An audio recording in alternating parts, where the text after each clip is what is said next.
अत्यंत सौभाग्यशाली हैं वो जीव जिनको मनुष्य योनि में ये मालूम पड़ जाए कि वो क्या चाहता है।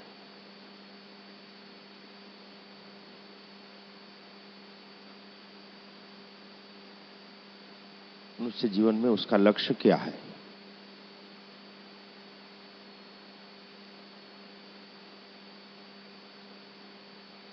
ऐसी कौन सी मंजिल है वो, ऐसा कौन सा मार्ग है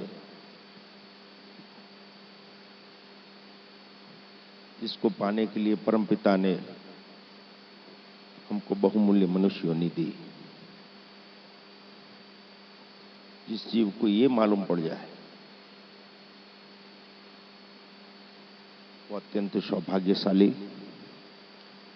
भाग्यशाली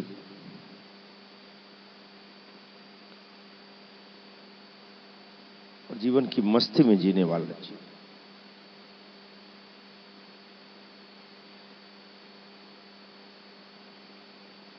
बात सच है, इतना आसान नहीं है ये कि समस्त सृष्टि परम ब्रह्म की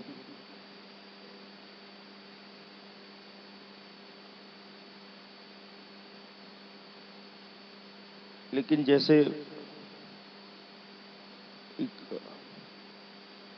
हम जो काम करते हैं उसकी हम तनख्वाह पाते हैं या मुनाफा पाते हैं,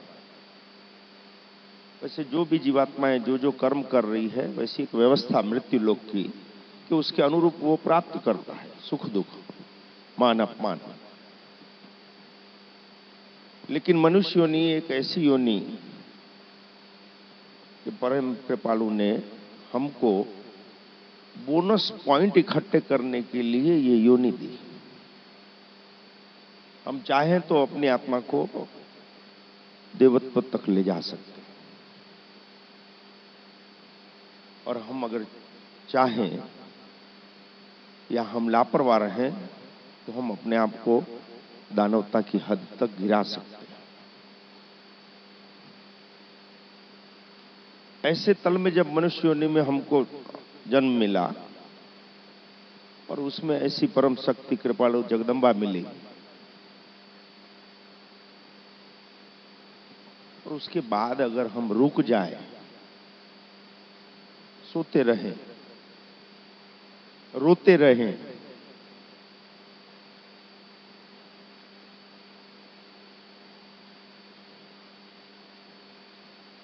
और ऐसी भक्ति की शक्ति की मिलने के बाद भी हम भटकते रहें तो ईश्वर क्या करेगा।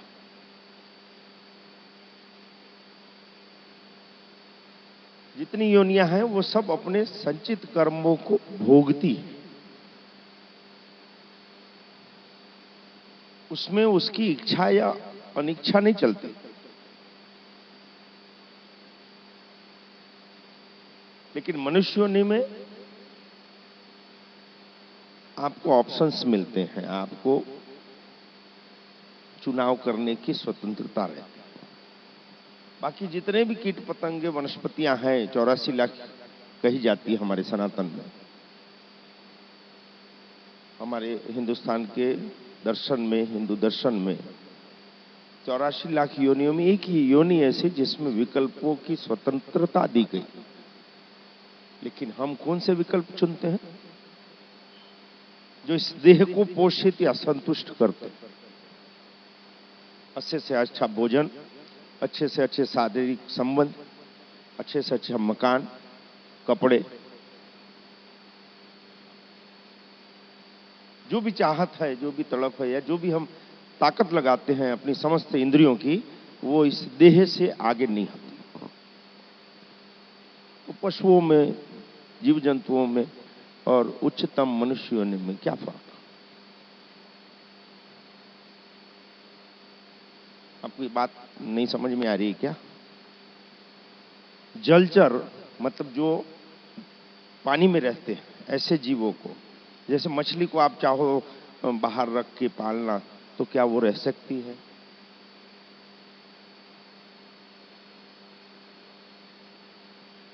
आप गाय, घोड़ा, कुत्ता, बिल्ली जो थलचर है, जो जमीन में रहते हैं, उसको आप पानी में डाल दो तो क्या वो पानी में ही रह सकते हैं?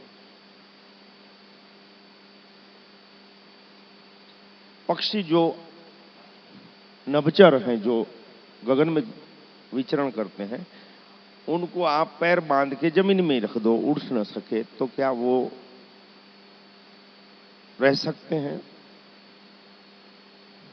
अब समझ में आ रहा है? उनके पास ऑप्शंस नहीं है। उनको जिस योनि में,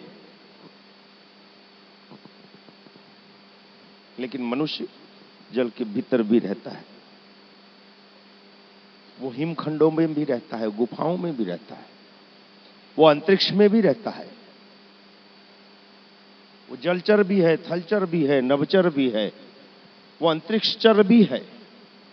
कि 4-4, 6-6 महीने हम यांत्रिक वाहनों में बैठ के अंतरिक्षों में निरीक्षण कर रहे हैं। अब समझ में आ रहा है?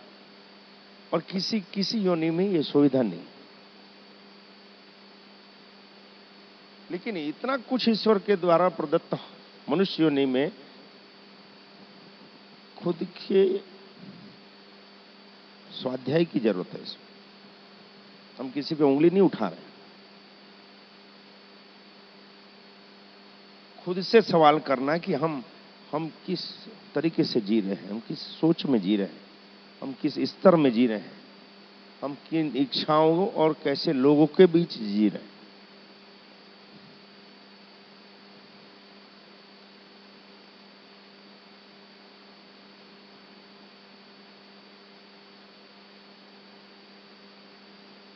फिर भी हम चाहते हैं कि ईश्वर की कृपा हम पे हो जाए। होगी निश्चित। इसके लिए आपको कोई तंत्र मंत्र करने की जरूरत नहीं है, कोई साधना उपासनाएं करने की जरूरत नहीं है, भूखे मरने की जरूरत नहीं है, नंगे पैर भटकने की जरूरत नहीं है। जरूरत है भावों की, स्वभावों की, विचारों की और मन की शुद्धि की। हम जो भी कर्म करें वो शुद्ध हो। लेकिन मुश्किल ये है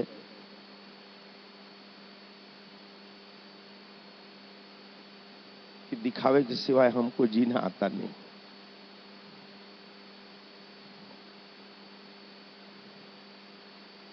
पचहत्तर से 80% हमारे जीवन का बहुमूल्य समय दूसरों को खुश करने में जाता है, जो कभी होते नहीं। संसार को खुश करने में, समाज को खुश करने में, सगे संबंधियों को खुश करने में। कितने ऐसे हैं जो अपने अंतर्मन को खुश करने के लिए जीते हैं। मन को खुश करने के लिए नहीं बोल रहे हैं, जो अपने अंतर्मन को खुश करने के लिए जीते हैं। ऐसे कितने जीव।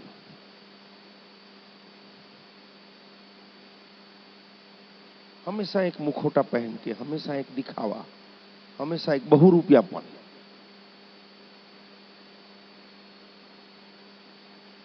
वाणी का एक वचन कितना साधारण, मुझको पहला वचन, बेटा तू जैसा है वैसे ही रहना।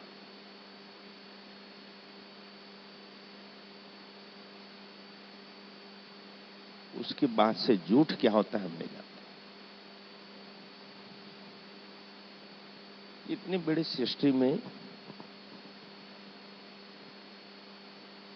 देवों की देवी जगदम्बा भगवती मां मेलडी ने अगर हम पे नजर रखी, तो उसके अनुरूप हमारे व्यवहार में, जीवन में, स्वभाव में और कर्मों में आन बान और शान होनी चाहिए। उसके बाद से हम किसी के यहाँ का खाए नहीं, फिर हम किसी के यहाँ का पिए नहीं। वो समय है, आज का समय है। 30-32 साल से तो हम साथ में, बगैर मां को भोग लगा कुछ खाना ही नहीं।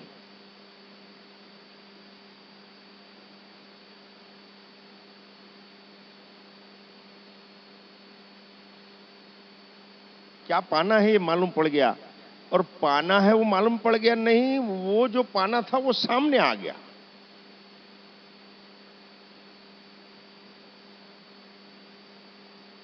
मुझको, इस देह को जो सुरेश पटेल के नाम से जाना जाता है, इस जन्म में उनकी शक्ति को संसार में बांटने के लिए भेजा गया। ये मालूम पड़ गया तो फिर टेंशन नहीं क्या है। जब मालिक साथ में है और मुंशी बना के बिठा दिया अगर कुर्सी में, तो जो आचार संहिता है उनकी, ये सबको लागू पड़ता है। ये एक की बात नहीं हो रही है बेटा, ये सभी को लागू पड़ता है। वो अगर न चाहे तो आप अगली श्वास नहीं ले सकते, वो न चाहे तो आप हगने नहीं जा सकते, वो न चाहे तो आप खाया हुआ हजम नहीं कर सकते। आप किस बुलावे में जी रहे हो? मैंने ये किया, मैं ये करता, मैं कमा रहा हूं, मैं पाल रहा हूं, मैं बचा रहा हूं। अरे वो तो तकदीर है कि मनुष्य योनि में आ गए और उन्होंने हमको माध्यम बना लिया। हम जो भी सीट में बैठे हैं, जिस पद में हैं, जिस व्यवसाय में हैं, प्रोफेशन में हैं, हम चाहे जिस भी धंधे में हैं,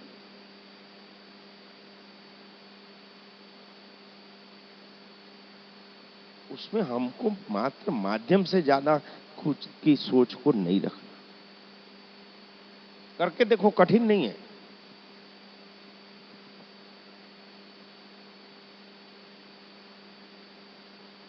करते हैं वो हम नहीं, जो करते हैं वो किसी से कम नहीं।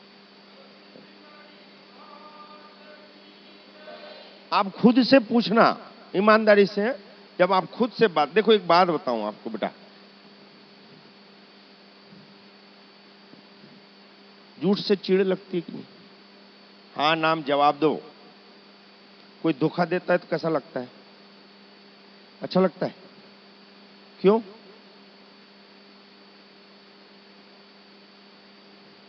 माड़ी के यहाँ अच्छी अच्छी बातें नहीं बोली जाती, माड़ी के यहाँ सच्ची सच्ची बातें बोली जाती है जो बड़ी कड़वी होती है। आपको मालूम है नीम कड़वा क्यों है? नीम कड़वा क्यों है? निश्चित रूप से उसकी जड़ में सत्य होगा, और कोई कारण ही नहीं है कि वो कड़वा हो। वो सत्य के ऊपर है, इसीलिए कड़वा है, बस मुझको ऐसा लगता है। सत्य अच्छा नहीं लगता, कड़वा लगता है। माड़ी कईयों को पूछते हैं, कई लोग आते हैं अपनी समस्या है, अपनी बातों को लेके, बात परेशानियों को लेके माड़ी कईयों बार पूछते हैं, बोलते को अच्छा अच्छा सुनना है कि सच्चा सच्चा सुनना है? अरे वो टेंशन में आ जाते हैं, अच्छा सुनना है कि सच्चा सुनना है? तो जो सच्चा रहता है वो अच्छा नहीं रहता। 99.99 लोग अनुमोदित करवाने आते हैं अपनी बातों को देव के पास कि हम ये कर रहे हैं, ठीक कर रहे हैं, बस आप दया कर देना। देव तेरे बाप का नौकर नहीं है, दया कर देगा। हम ये कर रहे हैं, आप बस मार्गदर्शन लेने आओ देवों के पास, अनुमोदित थप्पा मरवाने मत आओ। और कोई देव अनुमोदित करता नहीं।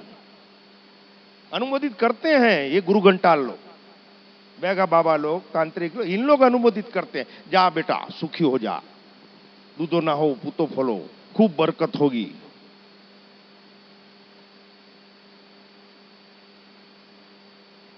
समझ के साथ करेगा तो बरकत होगी। बाबा जी बोलेगा जा बरकत होगी, हो जाएगी। थोड़ा ढक्कन खोल के बैठो। रोज पेपरों में या टीवियों में आते हैं फलाना बाबा का, ये फलाना बाबा। बाबा होशियार नहीं है, बेवकूफ है बाकी लोग। उसको जितना उल्टे कटोरे में दिया उतना सभी को दिया ईश्वर ने। क्या ये संभव है?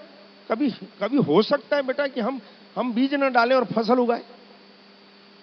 हम कर्म न करें और उसका फल पाए? हम स्वभाव अच्छा न रखें, हमारी वृत्तियां अच्छी नहीं रखें और हम सुखी हो, हमको शांति मिले? संभव है कि ताबीज पहन लेने से या गंडा पहन लेने से या जाड़ फूक कराने से ठीक हो जाएंगे?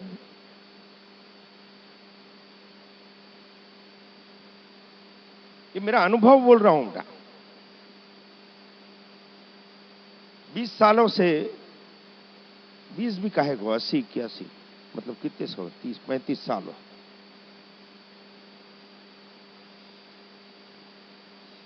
35 सालों से नहीं मालूम कितनी दुष्ट आत्माएं और भयंकर आत्माओं से सामना हुआ।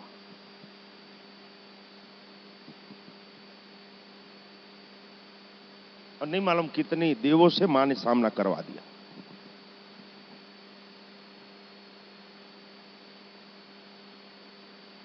लेकिन अभी तक जैसे थे वैसे ही खड़े, नहीं कहीं धागा बांधे हैं न कोई ताबीज बांधे। मेरा ताबीज मेरा सत्य है।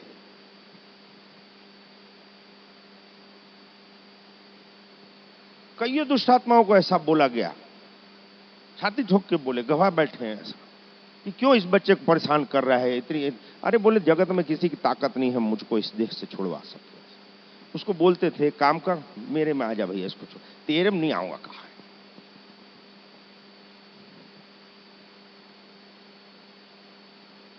ये मासूम बच्चे को परेशान कर रहे हैं, अगर इतना बड़ा जिनात है तो मैं खड़ा हूं, आ जा चल।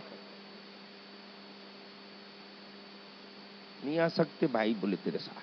क्यों? तेरे मन में पाप नहीं है। तब ये कैसी बात कर रहे हैं, तब तो पाप पुण्य क्या होता है हमको आज भी नहीं मालूम। हम आज भी इसको परिभाषित करने का अगर कोई बोले तो हम नहीं जानते। एकदम सच है, हम नहीं जानते पाप किसको बोलते हैं, पुण्य किसको बोलते हैं। लेकिन ये बात मन कर गई, दिल में दिमाग में ऐसी अंदर बैठ गई कि जिस दुष्ट आत्मा को हटाने के लिए दर दर भटके, उसको एक बार मजाक में बोल दिया कि काम करना छोड़ ना यार, इसको दुखी कर रहा, चल अपन रहेंगे साथ।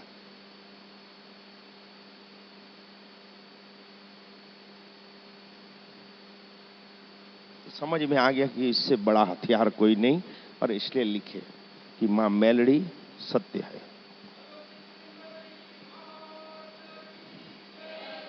सत्य से आगे और कुछ नहीं, दिखावा ही नहीं करना। मारिन बोल जैसे हो वैसे रहो बेटा। इतनी बड़ी सृष्टि में कोई दो जीवों के पास एक सी बुद्धि बल नहीं हो सकता, एक सा व्यवहार बल भी नहीं हो सकता, एक सा शारीरिक बल भी नहीं हो सकता। तो हम दिखावा क्यों करें भाई? कुछ इसके पास खूबी है, कुछ इसके पास है, कुछ उसके पास है, कुछ हमारे पास है, कुछ इसके पास है। इकट्ठा करो उसको, जो माड़ी कर रहे हैं पिछले कईयों सालों से, जो इतने इतने विराट रूप में सेवाएं चल रही कि समाज के आखिरी व्यक्ति को भी यहां पे उपेक्षित महसूस नहीं होता इस आंगन। मुझको माड़ी ने बिठाला ही सिर्फ इसलिए कि मैं सेवक लाऊंगी, उसमें खूबी ढूंढना तेरा काम। संसार हमको खराबी दिखाता है, देव हमको खूबियां दिखाता है। कल्पना करो अगर मनुष्य योनि में आए तो संभव है बेटा बगैर खूबी के आए होंगे? अरे पशु पक्षियों की अपनी खूबियां हैं, लेकिन वो हम में खूबी होनी चाहिए कि हम लोगों में कुछ विशेषताएं ढूंढें। और जिस दिन ये करना चालू करोगे, समझ लेना आप भक्ति पथ पर आगे बढ़, और कहीं देव की कृपा हम पे उतरने वाली है। उसकी सृष्टि, उसको आगे बढ़ाने के लिए, सुंदर करने के लिए, उसकी व्यवस्थाओं के लिए हमको आपको मनुष्य योनि में भेजा है। तो तेरी मेरी करने, टोपी पहनाने, 3 13 21 करने, इज्जत लूटने, बेवकूफ बनाने और किसी को धोखा देने के लिए नहीं भेजे। जब हमको झूठ बोलना अच्छा नहीं लगता, किसी का झूठ अगर हमसे झूठा व्यवहार करे तो अच्छा नहीं लगता, कोई धोखा दे तो अच्छा नहीं लगता। सही बात है, जागरण। दुनिया में सबसे ज्यादा झूठ अगर कोई किसी से बोलता है तो वो आप स्वयं से बोलते हो। आप खुद के प्रति ईमानदार हो जाए। आप स्वयं से सवाल करना बेटा, माड़ी ये आपको आपसे परिचित करवा कि आपने खुद से किए हुए कमिटमेंट कितनी बार धज्जियां उड़ा दी, खुद से किए हुए वादे क्या आपने निभाए? क्या आपने अपने अंतर्मन से कभी सही तरीके से शांति से स्थिर होकर बातें की? आप खुद ही से धोखा करते हो और खुदा से दया चाहते हो। कमिटमेंट इज कमिटमेंट यार। साला जवान से अगर शब्द निकल गया तो पत्थर की लकीर में टूट जाए, लेकिन वो मिटना नहीं चाहिए। तो समझना हमारे साथ में खड़े हैं। अरे तलवारों से युद्ध लगे, अरे तलवार न हो, खाली मूठ रहे तो युद्ध लड़ा के जिता देती है, वो होती है मां मेलड़ी। अरे मूठ की छोड़ो यार, खाली हाथ में म्यान लेके मुझको जिताया है माड़ी ने हमेशा।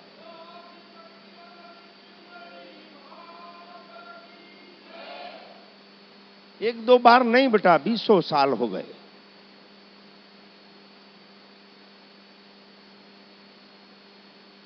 तो पहले हम सिस्टम में आ जाए, खुद के प्रति ईमानदार हो जाए, खुद से प्यार करने लग जाए।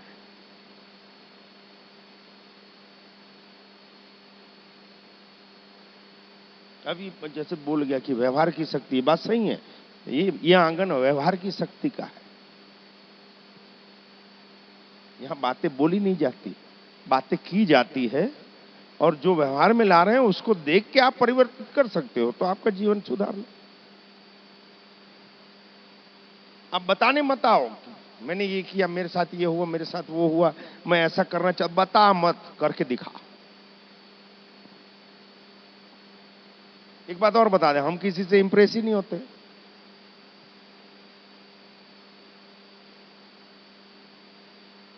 वर्षों पहले नागेश्वरी हाजिर हुए थे कि माड़ी सदियों के बाद आप मिले, अब जगह नहीं छोड़ेंगे। तेरी मर्जी। माड़ी ने यही बोला, अगर यहां रहना हो तो तू सत्कर्म करके दिखा। अगर देवी है तू, तो तेरे राठौर कुल को क्यों रौंद के बैठी है? इंसानों की तो गिनती नहीं इस चौखट में बेटा। देव भी है अगर, तो वो देव उस कुल की रक्षा के लिए अगर तत्पर खड़ा है, तो मेरे काम का है।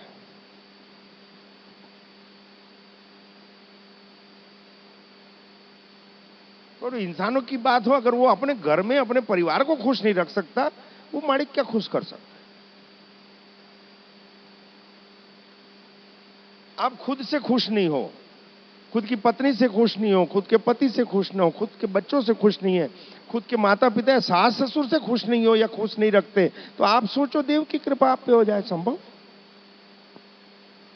जिसको आप भोग रहे हो, जिसका कमाया खा रहे हो या जिसकी रक्षण में हो, आप उससे संतुष्ट नहीं हो, उसको खुश नहीं कर सकते, तो जिसको अनुभूति करने की चीज है, ऐसे देव को आप क्या रिझा सकते? कारण मात्र हमारे कर्मों के प्रति हम ईमानदार नहीं, खुद के प्रति हम ईमानदार नहीं कि अगर मैं पति हूं तो मेरा क्या धर्म है, अगर मैं पत्नी हूं तो मेरा क्या धर्म है, अगर मैं परिवार का बड़ा बेटा हूं तो मेरा क्या धर्म है, छोटा हूं तो क्या, अगर मैं कुल की वधू हूं, बहू हूं, तो मेरा क्या धर्म है, अगर मैं घर का मुखिया हूं तो मेरा क्या धर्म है। उस धर्म को व्यवहार में लाओ, पहले उस धर्म को समझो, बाद में इस दिव्य धर्म की बात करो। धार्मिकता दिखाओ मत बेटा। जब हम उस व्यवहार के सांसारिक धर्म को, रिश्तों के धर्म को समझते हैं,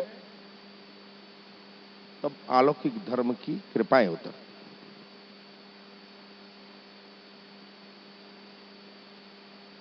वहीं गड़बड़ हो जा रही है।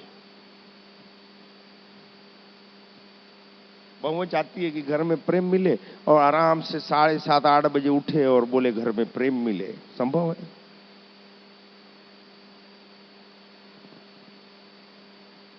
घर के बड़े बुजुर्ग सोए नहीं है या किसी काम से रुके हुए हैं और अपने कमरे में जाग तिरछी करके सो जाए, ये बहुओं का धर्म नहीं।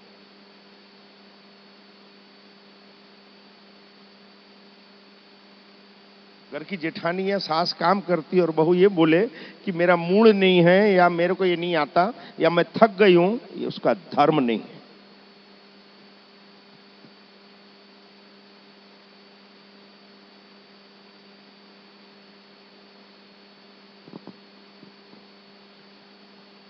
और घर वाला अगर ये बोले कि भैया देख ले यार, ऐसी चलेगा इस घर में, ये भी उसका धर्म नहीं। मेरे घर में ऐसे ही चलेगा, जमता देख नहीं तो अगला घर देख, ये भी उसका धर्म नहीं।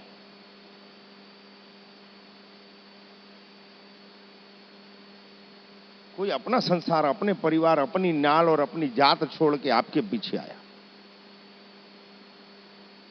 हमने क्या व्यवहार किया? अपने अहम को बाजू में छोड़ के सोचना कभी। आपको ऐसा अपना कुल और परिवार छोड़ के किसी के साथ एडजस्ट करना हो तो कर सकते हो। कोई बच्ची अगर अपने कुल को छोड़, कोई परिवार को छोड़ के अपने घर आ रही है तो हमारा क्या व्यवहार होना चाहिए? हमारी हमको पहले वो सिखाई।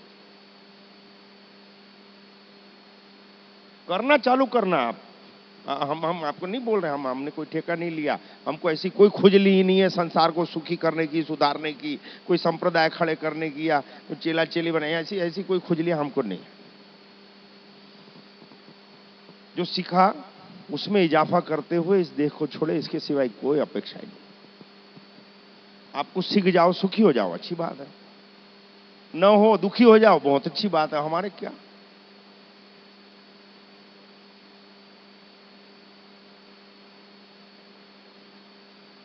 अपनी संस्कृति में, भारतीय संस्कृति में, भारतीय सभ्यता में ये आपने कहीं ना कहीं सुना है कि नहीं कि आंगन में आया हुआ दुखियारा खाली हाथ नहीं जाना चाहिए।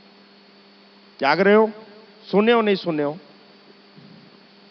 हाँ जी। हमने क्या अपनी संस्कृति का मान किया?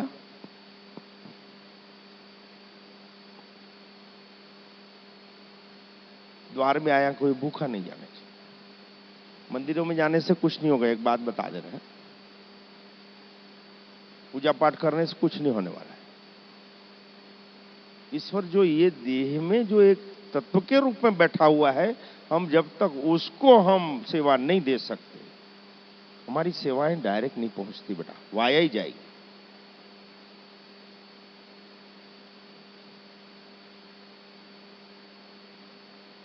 हम जिसके साथ रह रहे हैं उससे हम प्यार नहीं कर सकते।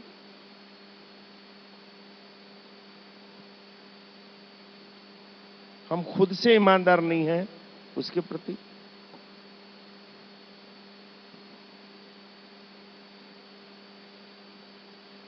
एक बात और बताएं, जब आप ये सब करने लगोगे, करना मत है, मैं तो बता रहा हूं भाई, ऐसे ही अच्छा लगे आप लोगों को इसलिए करना नहीं तो बहुत मुश्किलें आएगी।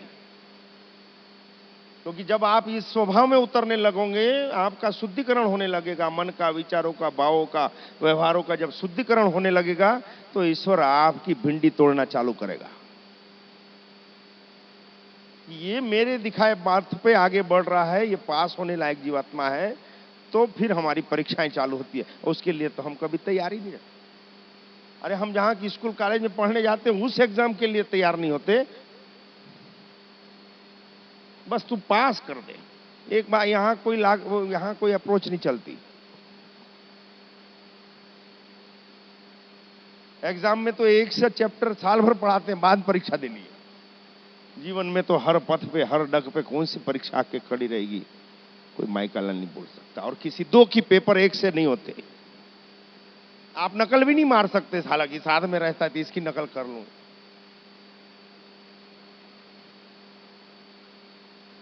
तो कितनी अच्छा बताओ।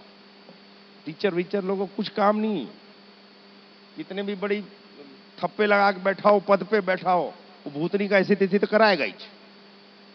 बाहर भले कॉलर ऐसा करके घूमता हो, घर में किसी दो की एग्जाम एक से नहीं, पेपर एक से नहीं, परिणाम एक से नहीं। तब हमको आध्यात्म काम आता, तब हमको ध्यान काम आता है, तब हमारे परिवार का प्रेम काम आता है।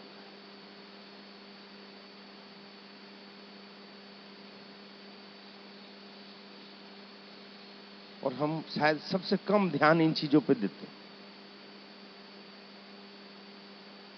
आज अगर हम बोलें कि भाई मंदिर जा रहे हैं या मंदिर चल, तो पहले ध्यान क्या आता है? आता है कि नहीं आता?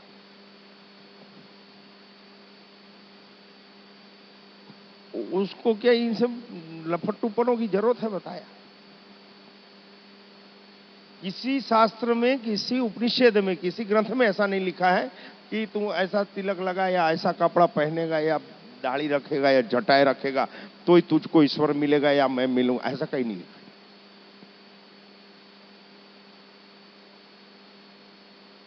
अरे यार ये सब छोड़ो, आपको गाइड दे क्या सुखी होने की? गाइड बोलते हैं कुंजी, कुंजी क्या बोलते हैं? अरे मैं उसी में पास होता था, लेकिन फिर कुछ समय तक चला, वो गणित में फेल हो जाता था। बाकी सब में तो भाई याद कर लेते थे। अब गणित में आप सूत्र का याद करोगे, थोड़ा सा आगे पीछे किए तो गणित में चीट मारना भी नहीं जमता था, किसी को बताना नहीं। आप देखो, पर्सनल बात है इसलिए बोल रहा हूं। तो मैं कुंजी निकालता था कि भाई ऐसा ऐसा सूत्र है। चीट कितना टाइम लगाते थे चीट मारने में, बताओ भाई। छोटी छोटी चीटी जैसे अक्षर दोनों मिलकर बनाते थे। हंसते काहे को? ऐसा मत कर, नहीं काम ऐसा करके अभी बताना चालू कर देंगे तुम लोग क्या क्या किए। हाँ, अभी हम पे हंसते हो, बता दे रहे हैं तो। ये हमाम में सब नंगे हैं। हमाम समझते हो? हाँ, ये माड़ी का ऐसा बाथरूम है, यहाँ सब नंगे हैं। अब कोई बोले हम बाथरूम में कपड़े पहन के जाते हैं, तो उससे बड़ा कोई बाउल नहीं।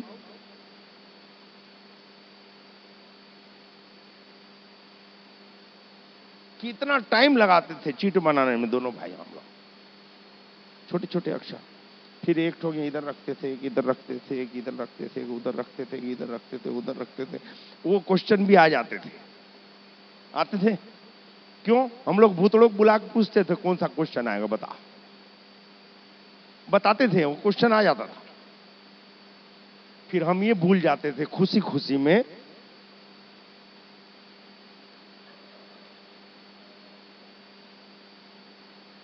कि कौन सी चीट कहां रखी। अब मूत्री जाने के बहाने जब निकालते थे, सभी चीटें निकल जाती थी जो ओरिजिनल रहती थी ना, जिसमें आंसर लिखा रहता था वही मूत्री में चली जाती थी। बाद में समझ आए कि हम जितना समय ये नकल करने में कर रहे हैं, अगर उतना समय हम ध्यान दें कि सवाल क्या है, प्रॉब्लम क्या है, समस्या क्या है, लेकिन हम तुरंत निदान चाहते हैं। परमाड़ी बोलते हैं कि पहले समस्या क्या है उस पर तो ध्यान दे। क्या सच में वो समस्या है, वो दुख है? क्या सच में बेटा वो तेरी जरूरत है कि तेरी इच्छा है? तेरी जरूरत की जवाबदारी मेरी है बेटा, तेरी इच्छा की मैंने कोई गारंटी नहीं ली।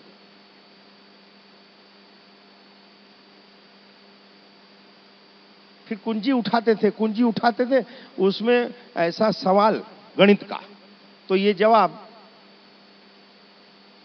और हर कोई बुद्धिजीवी अपने आप को मानता है, होता है कि नहीं है तो बाद मालूम पड़ता है। तो उसका जवाब हम लिख देते थे। अर्जुन सर थे गुजराती बाल मंदिर में, वो बुलाते थे, ये कान को ऐसा पकड़ के दबाते थे। क्यों? बोले अक्ल इसी के कहीं आजू बाजू होती है, बोले शायद आ जाए। और ये पेट में ऐसा पकड़ते थे, किसी को पकड़ूं क्या? पेट में ऐसा पकड़ते थे, ऐसा करते थे तो ऐसा, फिर ऐसा करते थे। वो मारते नहीं थे। क्या हंस रहे हो? ऐसी पेट बड़ा थोड़ी न हो गया है, हंस रहे हैं? बताओ, अपनी मराई नहीं बताएंगे।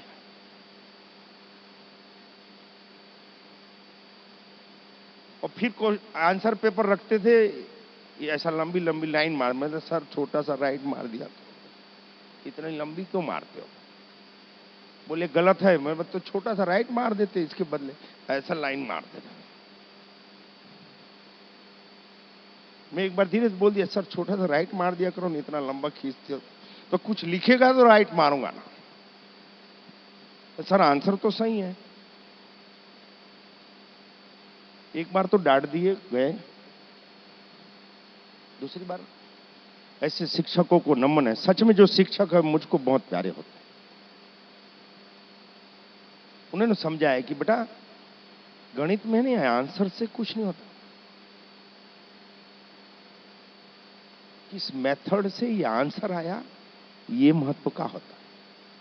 कि हर सूत्र के हर लाइन का एक नंबर रहता है और आंसर का 2 नंबर रहता है।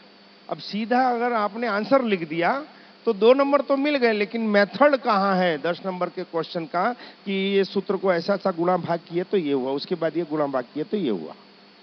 वैसे ही हमारे जीवन में हम जो सुख, शांति और समृद्धि और स्वास्थ्य को भोग रहे हैं, वो किस सूत्र से आया?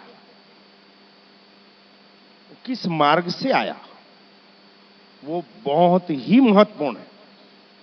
लेकिन मानसिकता समाज की पारिवारिक ये हो गई है कि येन क्रेन पकड़ेन कैसे भी पैसा बनना चाहिए, चाहे जिंदगी बर्बाद हो जाए, चाहे परिवार बर्बाद हो जाए, चाहे हमारे जीवन मूल्य और सिद्धांतों की धज्जियां उड़ जाए, पैसा बनना चाहिए।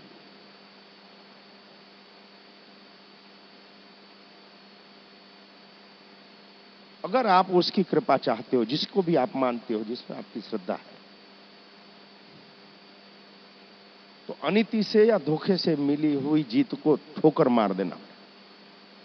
ऐसी संपत्ति हमको सुखी नहीं कर सकती, ऐसा सम्मान हमको सुख नहीं कर सकता जो अनीति और झूठ के बल पे हो। देव आपको ढूंढ लेगा।